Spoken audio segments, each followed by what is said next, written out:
Tuhan, terima kasih Tuhan Yesus, kami mengucap syukur buat malam ini Tuhan.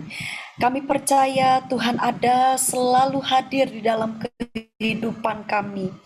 Saat kami menyembah, saat kami benar-benar berseru mencari Tuhan. Hamba ini percaya Engkau selalu ada di dekat kami Tuhan. Terima kasih buat malam ini. Biarlah firman memberikan kepada kami Tuhan kekuatan.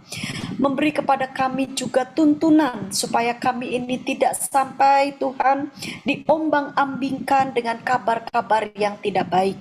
Kami percaya bersama dengan Tuhan kami akan kuat. Kami akan cakap menanggung segala perkara. Terima kasih Tuhan Yesus. Kami mengucap syukur di dalam nama Tuhan Yesus Kristus. Kami siapkan hati kami untuk kebenaran firman Tuhan di dalam nama Tuhan Yesus. Haleluya. Amin. Shalom. Amin. Bapak Ibu. Puji Tuhan Bapak Ibu. Saya percaya malam ini kita semua, nah tentunya kita rindu firman itu memberikan kepada kita satu tuntunan yang benar ya. Saya cukup banyak sekali pertanyaan-pertanyaan dari sidang jemaat hari-hari ini karena begitu banyaknya media-media, sesuatu yang viral di media yang mengatasnamakan Tuhan. Saya tidak terlalu tidak terlalu menolak dengan nubuatan karena saya juga senang kalau ada hamba-hamba Tuhan yang dipakai Tuhan ya, lalu bisa mendengar suara Tuhan, apalagi kalau nubuatannya itu sesuai dengan firman Tuhan. Karena bagaimanapun juga setiap informasi, setiap info-info yang baru, tentunya kita harus sesuaikan dengan firman. Nah, cukup prihatin banget ya karena ada jemaat yang tanya sama saya, dia bilang, Bu Vera, saya ini harus menjual semua aset yang ada di kota. Mungkin Bapak Ibu sempat mendengar ya, sedang viral hari-hari ini. Harus menjual semua yang ada di kota dan akhirnya berpindah ke desa. Cari tempat-tempat yang lebih aman katanya supaya terhindar dari penjajahan dan penganiayaan. Bapak Ibu, saya cukup kaget dari mana ini informasi ini ya. Kok sampai harus pindah, kok sampai harus mencari tempat yang betul-betul nyaman. Nah ternyata waktu saya mendengar Bapak Ibu ini mereka ambilnya dari Matius pasal yang ke-10 ya ayat 23. Ini saya cuma sedikit saja karena saya rindu Bapak Ibu jangan sampai kita terkecoh dengan berbagai macam kabar-kabar ya. Di Matius pasal 10 ini ayat 23 dikatakan begini. Matius 10 ya, ayat 23 Hesia. Apabila mereka menganiaya kamu dalam kota yang satu, larilah ke kota yang lain. Karena aku berkata kepadamu, sesungguhnya sebelum kamu selesai mengunjungi kota-kota Israel, anak manusia sudah datang. Nah Bapak Ibu, ayat ini sebenarnya ini kan perkataan pernyataan Tuhan Yesus. Ini nubuatan Tuhan Yesus tentang kehancuran bangsa Israel. Kehancuran bangsa Israel secara fisik, dan ini sudah tergenapi di tahun 70 Masehi. Makanya kenapa sebagai seorang hamba Tuhan kita juga harus belajar tentang sejarah gereja. Jadi mana nubuatan-nubuatan ayat firman yang sudah tergenapi, mana yang belum, itu kan harus jelas ya. Saya kalau sepertinya ada orang bilang, loh Bu Vera kalau sudah tergenapi, terus ayat itu buat apa gitu loh disampaikan lagi dicatat di dalam ayat firman. Saya bilang semua ayat kebenaran firman itu pasti ada hal-hal yang pesan-pesan Tuhan yang tersembunyi di dalamnya. Nah Bapak Ibu kalau kita lihat ya, ini saya cuma intermezzo aja untuk pendahuluan ya Bapak Ibu, karena ini kan sedang viral hari-hari ini dan saya juga rindu sekali kita sebagai gereja Tuhan, mari kita kuat dan mengerti hal yang baik.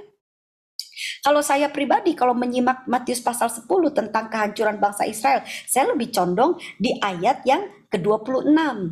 Ini adalah pesan yang secara roh itu memang harus kita pegang. Di sini dikatakan, dan janganlah kamu takut terhadap mereka, karena tidak ada sesuatu pun yang tertutup dan tidak akan dibuka, dan tidak ada sesuatu pun yang tersembunyi yang tidak akan diketahui. Ini artinya bahwa perlindungan Tuhan itu akan selalu nyata bagi orang yang berlindung, yang berseru kepada Tuhan. Jadi Bapak Ibu, Hari-hari ini banyak kabar-kabar yang saya dengar bahwa untuk supaya kita ini aman, kita harus lari ke daerah mana, lalu kita harus bersembunyi di mana. Tentunya Bapak Ibu, kalau kita mau aman, salah satu yang harus kita lakukan adalah kita ada di dalam perlindungannya Tuhan, kita selalu mendapatkan pertolongannya Tuhan. Sebab itu malam ini saya kasih judul kebenaran firman Tuhan tentang pertolongan Tuhan. Ya, supaya saya dengan Bapak Ibu tidak lagi terkecoh. Kita harus bagaimana? Inilah kebenaran firman Tuhan yang saya ingin bagikan kepada Bapak Ibu. Kalau dibilang Bu Vera, apa kita tidak perlu percaya dengan nubuatan? Silakan, asal nubuatan itu tidak menyimpang dari firman. Ya, kan setiap pernyataan pribadi seseorang, karena hamba Tuhan juga manusia, meskipun dia mengatasnamakan Tuhan, dia bilang, oh saya mendengar suara Tuhan. Kan kita harus menguji. Nah, lalu mengujinya dengan cara seperti apa? Kebenaran firman yang paling hakiki. Ya, itu yang paling benar. Jadi harus dikembalikan kepada apa yang dicatat di dalam firman, karena semua yang dari Tuhan tidak akan menyimpang dari firman. Jadi Bapak Ibu, hari-hari ini saudara jangan resah, jangan khawatir, jangan takut apapun ya. Sampai kan endingnya itu akhirnya saya kaget ya. Jadi katanya supaya kita nanti di masa pelarian tidak sampai didapati sama penganiaya, maka kita tidak boleh divaksin. Nah, ujungnya ke situ Bapak Ibu. Jadi katanya vaksin itu akan mendeteksi kita dimanapun kita berada. Saya bilang vaksin itu tujuannya kalau sepertinya tidak mau terdeteksi, bukan kita tidak boleh divaksin dong. Ya, apalagi yang memberitakan ini seorang YouTuber, saya lihat pengikutnya udah banyak. Saya bilang, Anda tidak divaksin, Anda jadi YouTuber, Anda betul-betul terkoneksi data Anda dengan internet ini dunia maya ya, dimanapun kita berada meskipun tidak divaksin itu akan terdeteksi. Ya, zaman sekarang ini sudah canggih Bapak Ibu. Bukan alasannya vaksin, lalu vaksin itu membuat kita bisa terdeteksi. Ya, jadi saya percaya Bapak Ibu adalah gereja Tuhan yang dewasa. Dan sebab itu, lalu apa dong solusinya kalau sepertinya kita mau aman? Ya, apakah kita tidak boleh divaksin? Apakah memang kita harus bersembunyi di satu tempat supaya kita ini aman? Bapak Ibu, supaya kita aman, supaya kita aman itu cuma satu jawabannya. Kita harus ada bersama dengan Tuhan. Itu baru aman. Biar kita lari ke gunung, lari ke desa, kalau Tuhan tidak menyertai kita. Tapi biarpun kita mungkin di gua singa sekalipun, kalau Tuhan ada, pertolongan Tuhan nyata, maka kita akan tetap dalam keadaan yang baik. Itu saya percaya sekali dengan Tuhan ya, karena Tuhan Yesus itu tidak pernah jahat. Ya, mari Bapak Ibu kita lihat dalam Lukas 18 ayat 6-8. Inilah kebenaran firman Tuhan, pesan Tuhan buat saya dengan saudara. Kalau saudara mau lihat hari-hari yang tetap dalam posisi di mana kita ini berkenan kepada Tuhan dan pertolongan Tuhan nyata. Lukas 18 ayat 6 sampai ayat 8. Kata Tuhan, camkanlah apa yang dikatakan hakim yang lalim itu. Tidakkah Allah akan membenarkan orang-orang pilihannya yang siang malam berseru kepadanya? Dan adakah ia mengulur-ulur waktu sebelum menolong mereka? Aku berkata kepadamu, ia akan segera membenarkan mereka. Akan tetapi jika anak manusia itu datang, adakah ia mendapati iman di bumi? Bapak Ibu, ayat ini cukup jelas akan mengajar kepada kita. Tentunya saudara sudah mengerti ya, perikop ini kan berbicara tentang pengajaran Tuhan Yesus, di mana Tuhan itu mau kita setia berdoa, tekun berdoa. Pengajaran ini dicatat ulang oleh Lukas. Dan saya percaya Tuhan waktu mengajar saudara tentang perikop ini Tuhan mau supaya saya dengan saudara itu memiliki satu hubungan yang begitu dekat dengan Tuhan. Sehingga pertolongan Tuhan itu nyata kepada kita. Nah, saya mengambil apa yang ditekankan oleh Tuhan Yesus. Jadi kan diceritakan dulu bagaimana kita tuh harus tekun berdoa. Jadi pada saat saya dengan Bapak Ibu betul-betul membutuhkan pertolongan Tuhan. Bapak Ibu ingin meyakinkan kalau saudara ini adalah pribadi yang tidak ditolak Tuhan. Ya, jangan berpikir, aduh supaya saya tidak ditolak Tuhan, wah jangan pakai vaksin. Wah ya, ternyata ada kabar-kabar vaksin itu antikris. Mari Bapak Ibu, kita kembali kepada firman. Ya, tidak pernah saya membaca di dalam firman Tuhan bahwa antikris itu adalah benda. Antikris itu roh Bapak Ibu.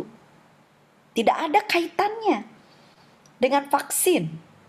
Ya, Bapak Ibu kalau belajar firman dengan baik, saudara kita akan mengerti dengan baik ya. Jadi Bapak Ibu, ini hal yang betul-betul kita harus mengerti dengan benar. Jadi bagaimana supaya pertolongan Tuhan nyata? Saya mengajak Bapak Ibu untuk melihat ada beberapa hal dan tentunya tidak terlepas dari kebenaran firman. Jadi supaya kita ini berkenan, supaya kita betul-betul ada di dalam Tuhan, berkenan kepada Tuhan, langkah-langkah supaya pertolongan Tuhan itu nyata. Yang pertama kita lihat di ayat yang ke-7 tadi. Ya, kembali ke ayat yang 7 yang kita baca tadi. Tidakkah Allah akan membenarkan orang-orang pilihannya yang siang malam berseru kepadanya? Ya, saya garis bawahi yang pertama kalimat, tidakkah Allah akan membenarkan orang-orang pilihannya. Jadi yang pertama, pertolongan Tuhan, ya, perkenanan saya dengan saudara itu akan menjadi nyata dalam hidup saya dengan Bapak Ibu kalau ada yang namanya sebuah kebenaran. Jadi kebenaran ini sangat penting, ya. Langkah-langkah pertolongan itu yang pertama ini dibenarkan. Jadi di sini sangat-sangat perlu kita pahami dengan baik. Katanya Tuhan, kalau Allah membenarkan orang-orang pilihannya. Nah ini kan saudara jelas sekali nih ayatnya. Siapa yang membenarkan? Allah. Penilainya bukan dari kita, dari manusia. Jadi kalau saya dengan Bapak Ibu ingin berkenan, saya dengan saudara ingin betul-betul, saudara berkata, bagaimana supaya pertolongan Tuhan itu tetap ada dalam hidup saya dengan saudara? Ya ini, Allah harus membenarkan saya dengan saudara dulu. Dan pembenaran ini tidak bisa diraih oleh diri kita Bapak Ibu. Tidak bisa. Pembenaran ini dilakukan oleh Allah sendiri. Dengan cara apa? Allah datang ke dunia. Ya, menjelma menjadi manusia. Lalu Yesus yang kita kenal di dalam dunia ini mati di atas kayu salib. Kematiannya di atas kayu itu sudah membenarkan. Jadi kalau intinya tuh kita itu bisa betul-betul layak ya mendapatkan kasih pertolongan Tuhan. Itu karena Tuhan sendiri sudah membenarkan saya dengan saudara. Ini adalah dasar yang paling utama. Jadi tidak ada dengan cara yang lain. Saudara, ketika saudara ada orang yang berkata begini, wah kamu kalau divaksin kamu tidak selamat. Saya mau bilang sama saudara, vaksin tidak ada kaitannya dengan keselamatan. Oh itu cap antikris 66, tambah lagi ngeri saudara. 666 itu bukan angka bilangan, itu harus betul-betul saudara mengerti, itu sudah terjadi. Itu 666 dalam bahasa aslinya saudara. Itu berbicara tentang satu kerajaan. Jadi kadang-kadang kita tuh membaca Alkitab asal tafsir. Ya saya juga dulu ndak mengerti tuh. Ya saya cuman dapat informasi, oh gitu ya. 66 itu angka sehingga orang-orang paling takut kalau udah lihat angka 666. Padahal saudara, itu bukan seperti itu. Meskipun sekarang di dunia itu, waduh, semua kayaknya kalau pakai angka 66 itu rasanya mereka itu merasakan nih, aku nih menolak Kristus, aku menolak Yesus. Ya, karena mereka tidak mengerti Alkitab ya. Jadi mereka pakailah lambang-lambang seperti itu. Padahal kalau belajar dengan baik, apa itu? 666. Itu terambil dari bagaimana tradisi orang Yahudi. Jadi di dalam tradisi orang Yahudi, Bapak Ibu, Itu mereka itu ada yang namanya ilmu gematria, ilmu bilangan. Ya, 600 sendiri ada artinya. Ya, 60 sendiri ada artinya. Angka 6 sendiri ada artinya.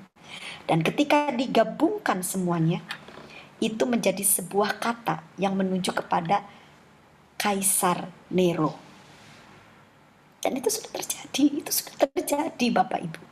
Kalau dibilang antikris itu kan nanti munculnya nanti, siapa bilang dari zaman Tuhan Yesus sudah banyak, roh antikris itu sudah banyak. Memang betul nanti akan ada penyesat yang betul-betul menyesatkan seluruh dunia. Tapi itu tidak ada kaitannya dengan benda, tidak ada kaitannya dengan alat-alat di dunia ini yang mati. Bukan, itu roh yang menolak Kristus. Ya, jadi Bapak Ibu nggak usah takut. Nah, ini kalau sudah bicara ayat ini membenarkan, Allah sendiri membenarkan keselamatan itu hanya dari tindakannya Tuhan di atas kayu salib.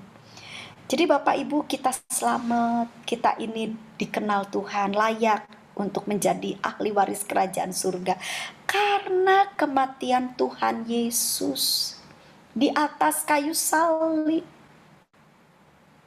Jadi bukan karena vaksin, tidak divaksin lalu kita bisa masuk surga. Bukan. Ya. Kalau Bapak Ibu mendengar lagi kabar-kabar ini, tolong diingat baik-baik. Firman ini adalah dasar. Ini sudah dinyatakan. Jadi perkenanan kita sehingga kita mendapat pertolongan Tuhan. Karena Allah sudah membenarkan saya dengan saudara. Dengan kematiannya di atas kayu salib, itu sudah hak paten. Kalau orang kita masyarakat Indonesia itu sudah NKRI mati gitu. Sudah tidak bisa digoyang. Hanya karena Tuhan, pengorbanan Yesuslah kita diselamatkan. Tidak ada jalan yang lain. Percaya kepada Tuhan Yesus, maka kita akan selamat. Ya. Lalu, itu kan langkah yang pertama supaya kita berkenan kepada Tuhan. Lalu langkah yang kedua masih di ayat yang ke-7 ini Bapak Ibu. Di ayat ke-7 ini dikatakan begini, tidakkah Allah akan membenarkan orang-orang pilihannya yang siang malam berseru? Nah, setelah dibenarkan oleh Allah, maka ayat selanjutnya dikatakan, kepada siapa ini? Orang pilihan ini seperti apa? Siang malam berseru. Ini dalam bahasa asli, Bapak Ibu, ini punya pengertian tentang kesetiaan. Jadi kalau menunjuk pada kalimat siang, malam, berseru itu sebuah sikap kesetiaan. Ya, orang setia itu dia bukan setia di masa yang enak. Orang setia dikatakan ini orang setia. Berarti dia tetap ada di jalur yang dia pegang meskipun mungkin dia memasuki masa yang sulit. Bapak Ibu, kalau saudara mau ditolong Tuhan, kalau saudara ingin berkenan kepada Tuhan, belajar setia. Ya. Setia kepada siapa? Setia kepada firman. Jadilah pelaku firman. Taatlah kepada firman Tuhan. Ya, setiap nubuatan hamba-hamba Tuhan boleh didengar. Tapi kembali, apakah itu cocok dengan firman Tuhan? Ya, saya percaya sekali saya dengan Bapak Ibu akan menerima tuntunan yang begitu jelas. Ya, saudara, ini penting buat kita. Jangan sampai pengajaran-pengajaran firman ini diselewengkan, disalahgunakan. Saya sebagai hamba Tuhan cukup prihatin apalagi ternyata pengajaran-pengajaran ini diviralkan. Ya, diviralkan di media sosial. Dengan begitu banyak yang mendengar, di-sharekan ke sana sini. Ya. Akhirnya dampaknya apa? Ketakutan, kekhawatiran. Orang jadi bingung. Ya, ini yang jemaat ini tanya sama saya, Bu Vera, itu kalau benar gimana ya? Kalau Tuhan nyuruh kita itu ke desa. Nah, kalau nyuruh Tuhan ke desa berarti kan saya suruh jual semua aset yang di kota. Saya diam aja dulu. Ya, dia merespon ini, tanggapan dari nubuatan ini. Lalu dia bingung sendiri. Tapi jual rumah zaman sekarang ini Bu Vera enggak gampang. Lah ya apa ini caranya? Saya bilang, Ibu kalau mau aman, Ibu jangan pakai kekuatan diri. Oh, tapi dia ngeyel saudara. Loh ini yang bicara nih hamba Tuhan Bu Vera. Loh dia itu pengikutnya banyak loh Bu Vera. Saya bilang begini, Bu, bisa enggak Ibu belajar firman dengan baik? Jangan hanya percaya apa kata orang. Pendeta juga manusia, hamba Tuhan, sekalipun sekali berapapun, terkenal apapun, manusia kok bisa salah, bisa. Apalagi hanya di dalam dunia alam roh. Dia hanya mendengar, oh Tuhan bicara ini, Tuhan bicara ini. Itu secara alam roh, kita harus tahu di alam roh itu bukan hanya ada Tuhan. Setan juga bercokol di situ.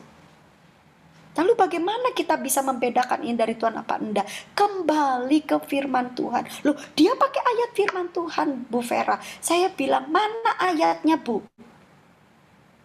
Dan saya yakin sekali, hamba-hamba Tuhan yang sopan, itu adalah hamba-hamba Tuhan yang belajar firman dengan benar. Tidak asal comot ayat, tafsirkan ayat dengan sembarangan. Ya, saya bilang saya tidak mengklaim atau mungkin menghakimi orang itu. Udah, cuman saya bilang ayo kembali ke firman. Kembali ke firman Tuhan. Tuhan tidak minta kita melakukan yang aneh-aneh. Tuhan hanya minta kita jadi pelaku firman, belajar firman Tuhan dengan benar. Dan jadilah terang. Jangan jadi orang aneh. Jual aset semua di kota, pindah bareng-bareng rame-rame ke, carilah hutan, carilah desa. Apa maksudnya? Jangan mempermalukan nama Tuhan. Ya saudara, saya karena saya ini melayani kebenaran firman lintas organisasi, jadi begitu banyak fenomena-fenomena yang aneh-aneh. Ya saya bilang belajar ayat firman itu dengan sehat. Makanya kenapa seorang hamba Tuhan itu harus, sampai detik ini Bapak Ibu saya masih belajar loh saudara. Saya mempelajari sekarang ini di tahun ini adalah mempelajari tentang tradisi bangsa Yahudi. Karena apa? Untuk saya menggali ayat firman Tuhan, saya harus mengerti dulu apa yang para nabi, para rasul ini terima. Dan mereka tuh menerima, mereka tuh orang dari sana. Ya, orang-orang Yahudi. Dengan cara berpikir, apa yang diucapkan. Bayangkan Bapak Ibu, kadang-kadang seperti contoh simple aja saudara. Ya, ayat ini sempat didebatkan oleh orang-orang yang tidak seiman. Mereka bilang, lihat itu Tuhannya orang Kristen. Kalau ngomongnya itu kok ya gitu ya, nggak sopan. Masa perempuan udah api-api datang ke Tuhannya orang Kristen tuh dianjing-anjing loh. Kan gitu saudara. Kan pernah tuh Tuhan Yesus bilang, oh makanan ini tidak layak diberikan kepada anjing. Lalu wanita itu kan bilang, iya tapi anjing itu makan remah-remah. Itu dibaca sama orang-orang yang tidak seiman. Lalu mereka menilai Tuhan kita itu tidak sopan. Nah mereka kan tidak belajar. Apa artinya anjing buat orang Yahudi? Nah kalau saudara juga tidak memahami ini, saudara akan menilai, iya ya, kok Tuhan Yesus itu kok kayak gitu ya? Mosok wanita baik-baik datang minta tolong anaknya disembuhkan, kok dianjing-anjingin? Kan gitu saudara. Padahal kata anjing dalam bahasa asli itu bukan memang menunjuk seperti budayanya orang Indonesia. Kita kalau orang Indonesia Bapak Ibu ngomong anjing itu kan ke orang kan kasar. Tapi tidak dengan tradisinya orang Yahudi. Nah itu juga harus pakai bahasa mereka. Memang kalau diterjemahkan dalam bahasa Indonesia memang jadi seperti anjing.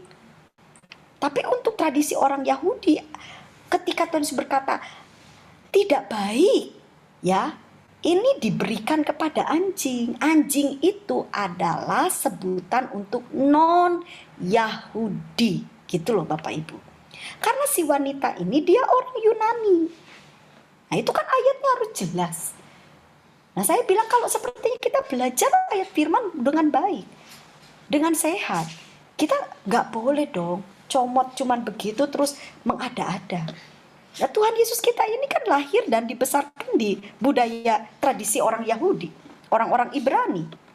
Jadi kita juga kalau membaca ayat firman, kita harus mengerti supaya kita nggak salah kaprah. Apa yang menjadi tradisi budayanya orang Yahudi beda banget dengan tradisi budayanya kita orang Indonesia. Lalu kalau kita terjemahkan ayat ini sesuai dengan cara berpikir kita orang Indonesia, ya jadi salah kaprah Bapak Ibu ya. Jadi kan ini hal yang harus kita pelajari dengan baik. Nah ini dalam hal yang kedua ini Tuhan bilang kita harus setia. Setia kepada siapa? Setia kepada Tuhan melalui firman-Nya. Setia kepada firman Tuhan. Jadilah pelaku firman. Dan kita bisa menjadi pelaku firman kalau kita mengerti kebenaran firman Tuhan dengan baik. Itu langkah yang kedua. Jadi kalau Bapak Ibu dengan saya mau ditolong Tuhan di hari-hari terakhir ini kan kita memasuki masa yang sulit. Betul, saya yakin, saya percaya kita sedang memasuki masa yang sulit. Tapi untuk merespon masa yang sulit ini jangan dibuat aneh. Mari kita kembali kepada firman. Pertolongan Tuhan itu akan nyata bagi saya dengan saudara. Jangan kita bingung ya. Ayo kita belajar setia kepada firman. Dan yang terakhir, langkah yang terakhir Bapak Ibu, itu ada di ayat yang ke-8. Ayat 8 dikatakan demikian. Aku berkata kepadamu, ia akan segera membenarkan mereka. Nah, ini bagus sekali nih kalimatnya. Terus dibilang begini, akan tetapi jika anak manusia itu datang, adakah ia mendapati iman di bumi? Coba Bapak Ibu, saya ingin mengajak Bapak Ibu untuk merenungkan ayat ini sejenak. Ini kan pernyataan Tuhan Yesus. Tuhan bilang begini, nanti kalau sepertinya hari itu datang, adakah iman di bumi ini? Kenapa sih kok sampai pernyataan ini muncul? Saudara bisa dapat gak ketangkep? Kok sampai iman itu dipertanyakan? Ada apa? Apa yang sedang terjadi di dunia ini? Sampai adakah iman? Berarti apa iman itu bisa sirna itu kenapa? Apa penyebabnya? Dan satu-satunya yang membuat orang tidak beriman adalah apa? Masa yang sulit. Masa yang berat. Jadi dari ayat ini saja Bapak Ibu sebenarnya kita harus mengerti. Ini kan nubuatan-nubuatan yang akan terjadi di hari-hari terakhir sebelum Tuhan datang. Dan Tuhan bilang, ketika anak manusia itu datang, bayangin, masih adakah iman di bumi ini? Kenapa harus dipertanyakan seperti itu? Kalau kita berhikmat, Roh Kudus memberi kita pencerahan. Kita harus sadar, berarti masa sebelum Tuhan datang, itu adalah masa yang sangat-sangat berat. Gereja Tuhan akan mengalami masa yang sangat sulit. Sampai iman itu dipertanyakan, ada enggak anak Tuhan yang masih beriman?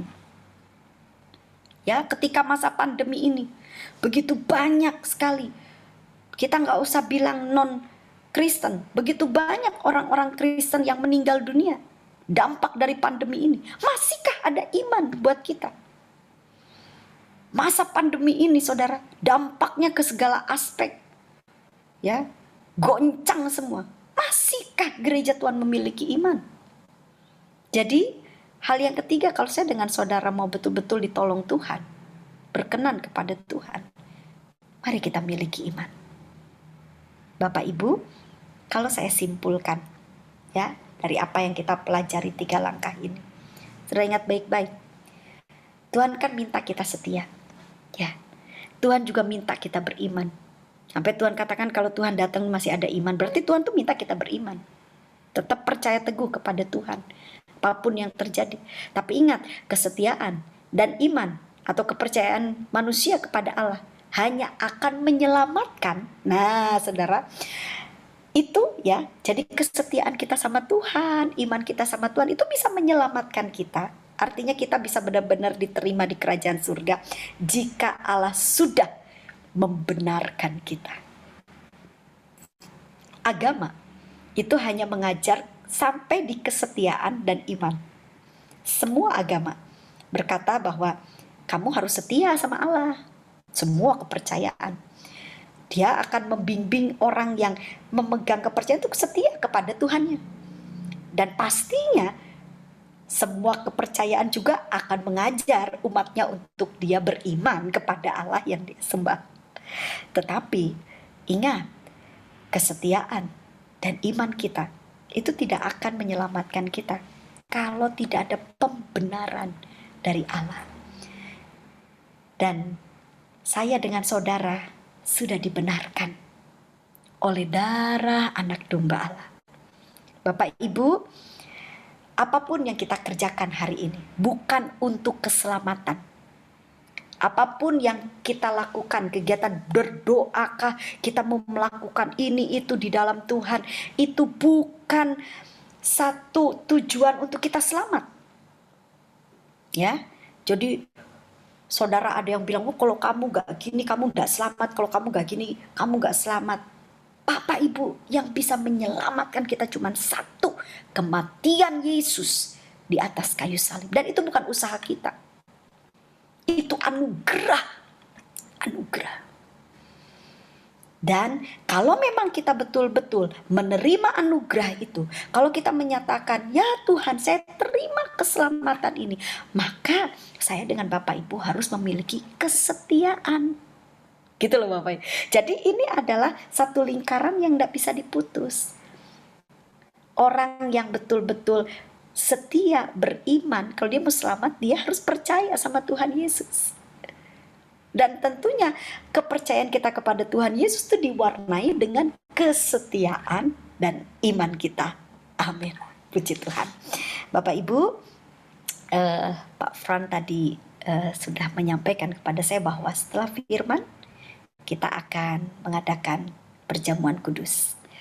Jadi Bapak Ibu ingatlah, ketika banyak kabar-kabar yang menggemparkan, ketika banyak huru hara terjadi di sana sini, ambillah anggur dan roti sebagai lambang bahwa Tuhan sudah berjanji. Firman Tuhan sudah menegaskan keselamatan kita bukan karena kita ini, wah menolak ini, harus begini, harus begitu. Tidak. Keselamatan saya dengan saudara hanya dengan satu, ketika kita percaya kepada pengorbanan Tuhan Yesus. Dimanapun kita berada, pertolongan Tuhan akan selalu nyata bagi kita. Amin.